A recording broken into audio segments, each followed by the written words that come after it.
Former U.S. President Donald Trump and his Republican allies in Congress slammed the decision by Facebook's oversight board to uphold his suspension from the social network, calling it an attack on free speech. In a statement released shortly after Wednesday's verdict, Trump said what Facebook, Twitter, and Google have done is a total disgrace and an embarrassment to our country, adding that those companies, quote, must pay a political price. Facebook imposed the ban following the January 6th attack on the U.S. Capitol by pro-Trump supporters over concerns the then-president's continued presence on the site could lead to further violence.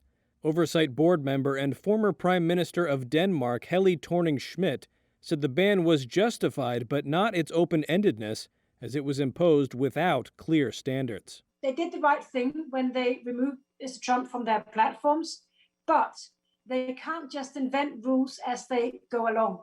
They have to stick to their own rules, because if we as users have to follow Facebook's community standards, they do as well.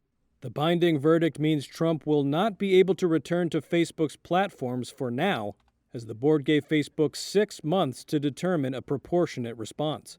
In the meantime, Republicans are using the upheld ban as a rallying cry. With an eye on the 2022 midterms, House Minority Leader Kevin McCarthy said in a tweet, if Facebook can ban President Trump, all conservative voices could be next. A House Republican majority will rein in big tech power over our speech. Republican Senator Ted Cruz tweeted that the board's decision was disgraceful and issued the same warning about the ban being a slippery slope, saying, what's to stop them from silencing you?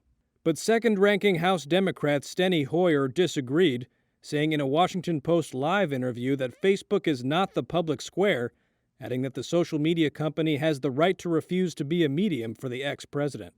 At a White House news briefing on Wednesday, Press Secretary Jen Psaki said she would not comment on the Oversight Board's decision, but said social media sites should not be a megaphone for misinformation. The president's view is that the major platforms have a responsibility related to the health and safety of all Americans to stop amplifying untrustworthy content. On Tuesday, Trump launched a new web page to share messages that readers can repost on Facebook or Twitter.